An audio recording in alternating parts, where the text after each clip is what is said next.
would wish for an opportunity for all of you to be flies on the wall on Monday when we started music camp, because I will tell you, it did not sound this sweet Monday as it does today. But the illustration that I have with that is what happens when we give our gifts, our talents to the Lord, and He helps them to all come together. Because one of the unique things about strings that I've discovered, and probably all orchestra or all musical groups, is that you can be a fantastic player individually, but it doesn't mean that you sound well as a collective whole. And by God's grace, not only have they learned the music this week, but they've learned how to blend with one another for a cohesive presentation to you all, which then we translate into worship and praise. That's such an amazing thing to think about, because one of the things that fascinates all of mankind is, why does beauty affect us so deeply? Why does beauty affect us so deeply? Why do we pause and take pictures of sunsets? Why do we travel to nature places to be put in that sense of awe? Why do people climb mountains? Why does music move us to tears? Now, far wiser people, far more poetic people than me have tried to wrestle with this over the years. I simply want to bring it back to all of you that in some capacity in your life, make sure you're wrestling with those things that bring beauty, that add value to your life.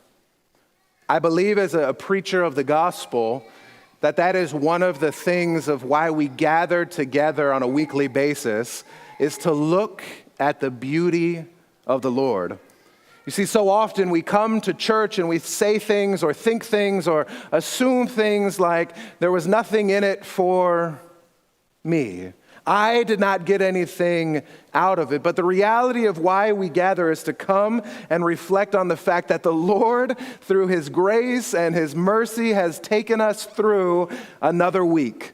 Many hardships, many trials, many challenges. I've shared this with you before many times, but it never gets old in my mind, that the children of Israel, when they were wandering in the wilderness, did not even know the dangers that were around them. At any time, the Lord could have removed His protection, and perilous animals, Ellen White tells us, would have come in and consumed them. It goes so much further to say it's not only just the protection of the Lord, but walking in the wilderness for 40 years, and their shoes did not even wear out. Now, neither of my sons are 40 years old, neither combining their ages would they be 40 years old, and I have gone through maybe 100 pairs of shoes in my life already with a 10 and an 11-year-old. Hundreds of pairs of shoes, probably. My son comes to me at least once every 2 or 3 months. Look, the bottom of my shoe has ripped off again. And I say, what are we doing to our shoes, right? Now, some of you say, well, they don't make things like they used to, and that's probably true. But the reality is, through the Lord's blessing, the children of Israel were able to wear the same pair of footwear in the wilderness for 40 years. The Lord's blessing, family, is all around us in ways that we oftentimes take for granted because it becomes normal. But when we pause to reflect on all of the blessings of the Lord, it puts us in that sense of awe, that sense of wonder, that sense of, Lord, thank you for what you are doing in my life. I do not think it is simple enough to say that beautiful things are enjoyable because they're beautiful. I think there's something that's deeper. I think something awakens inside of us. It stirs a longing, it stirs a sense of gratitude, it stirs a sense of wonder. And oftentimes what we call that when we gather together is an act of worship. Young people, you can think about the stories that we've reflected on this week. I mentioned one scientist thinking about what sounds to send into outer space. Scientists listening to whales singing at the bottom of the ocean. We learned about John Muir, who listened to the wind moving through the trees and realized that God was the ultimate orchestra conductor. We learned that Beethoven learned much of his music through listening to the rhythms of nature. Even after he lost his ability to hear, he could still feel God's presence in nature. The beauty of the earth points beyond itself. A beautiful painting, we admire the artist. A beautiful building, we admire the architect. A beautiful symphony, we admire the composer of the symphony. And creation, when reflected upon, causes us to appreciate the Creator that much more. Friends, that is why we worship. That is why we praise. That is why adults spend a week of their time when they could be doing many other things to pour into young people to help rediscover that sense of awe when we give our act of worship back to the Lord. And part of the reason why that is so important for us to pause and to celebrate and to do is because just like every other generation of mankind before us, the temptation begins to fall into worshiping creation itself and forget the Creator who made it. Paul in the book of Romans gives us a strong warning against this. If you have your Bibles, open it with me to Romans chapter 1. We're starting with verse 20. Romans chapter 1, verse 20, looking at the awareness that we need to have to not just worship the creation, but to keep our minds fixed on the Creator. Verse 20 says this, "For since the creation of the world, His invisible attributes are clearly seen, being understood by the things that are made, even His eternal power of the Godhead, so that they are without excuse." I need to pause there for just a moment. It's saying that through the things that God has made, you can see His handiwork, Genesis chapter 1. You can see His creative power. You can see the gift that He has given to mankind, so much so that it says there is no excuse not to be able to see that. He continues, verse 21, "Because although they know God, they did not glorify Him as God, nor were they thankful, but became futile in their thoughts, and their foolish hearts were darkened." The warning of humanity is this: if we forget our Creator, then we forget that He has the ability to recreate us when He comes again, in a moment, in the twinkling of an eye. If we forget our Creator and we start looking at all other things to try to explain where we come from and where we're going and what we're doing, life becomes pretty pointless at some point, because you say, well, you're just born and you just die, and I guess that's the sum of man. But God created us with a sense of wonder to look beyond ourselves to say, am I created for a purpose? Does God have a plan for my life? And when we start to come together and worship corporately, we're reminded of the fact that God has made each one of us fearfully in His own image.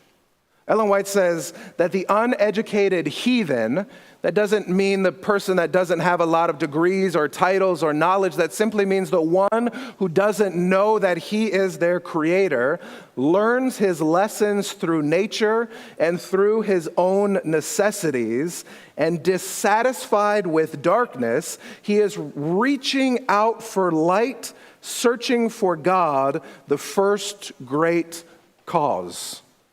The idea of what she is saying here is all man is looking for something, and once you reflect on the fact that you are fearfully and wonderfully made, the darkness that once illuminated mine is no longer attractive. I've had so many studies with so many people over the years that said, Pastor, I don't understand. It's as if I was going through life with blinders on my eyes. It was cute. I got to tell you real quick, just a pause to the sermon. We sang Happy Birthday in the Cradle Roll classroom this morning. One of our church members is turning 2 years old. And the teacher said, hey, all of the cradle rollers, cover your eyes, right? We have a surprise for you. Do you know how cradle rollers cover their eyes? Like this. Or like this. That's how cradle rollers cover. I think all of them saw the surprise before it was. But unfortunately, the darkness of this world actually does put blinders over our eyes. where we're not able to see. And one of the things that when we begin exploring God through creation, which after all was his plan in the first place, he said, if people don't read my word, the second half of Psalm chapter 19, at least they will be able to get to know a little bit about my love, my creative power, my sense of awe through the created world around them, which is why the devil tries so hard to distract us from anything that is awe-inspiring or wonder-filled. He tries to keep us inside. He tries to keep us in that darkness. But Ellen White says when that blinders begin to come off, they will begin reaching out to their Creator.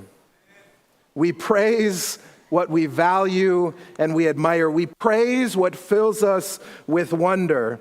That is true whether someone is talking about their favorite sports team, their favorite restaurant, or their favorite movie.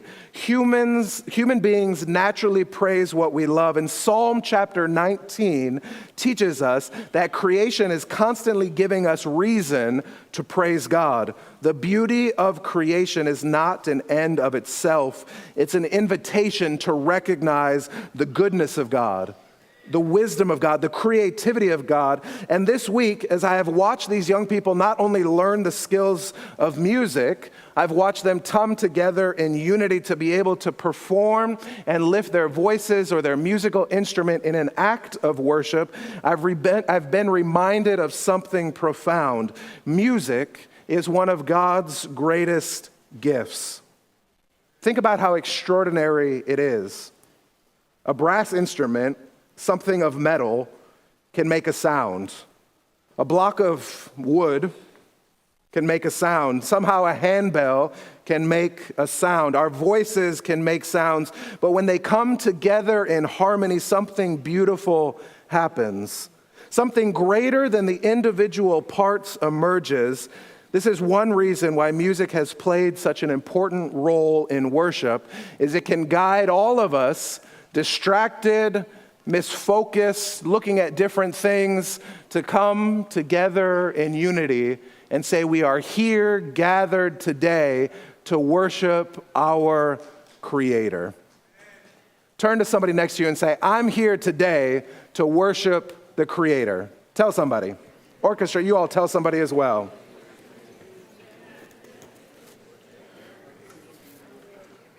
The temptation for many of us will be, I came to see my child. I came to see my grandchild. I came because that's what I do. I just come week after week. That's the routine. But what we are invited to do is I've come to worship the Creator. Music allows us to respond to God in that way. The heavens declare the glory of God, so we answer back with praise. The heavens proclaim his greatness, and we answer back with our continued act of worship. Thank you for taking time with us today. Our prayer is that you were blessed and encouraged by a message from the Lord. If you were, would you take a moment to share this with somebody else? And I also want to encourage you, check out the other content on our channel. Have a blessed week.